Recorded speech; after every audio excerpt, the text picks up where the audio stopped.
ايوه يا اختي، عامله ايه؟ الحمد لله يا حبيبتي، انا بخير. انت عامله ايه؟ الحمد لله. مالك بس، مالك متضايقه ليه وزعلانه ليه؟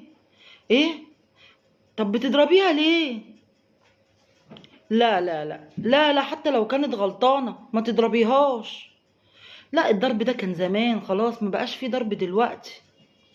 ايوه. لا، تضربيها ليه؟ لا لا، البنات ما بتتضربش ولا حتى الاولاد. في حاجه يا منى؟ لا يا ماما ولا حاجة. بس اصل حاسة اني سمعت كلام كده غريب على ودني، غريب عليكي، غريب على الموقف. لا والله، البنات بتيجي بالحنية والطبطبة، تاخدي عينيها كده. كلميها بالراحة كده، هتلاقي والله العظيم تبقى خاتم في صباعك. ما بتذاكريش ليه يا خايبة؟ ما روقتيش اوضتك ليه يا معفنة؟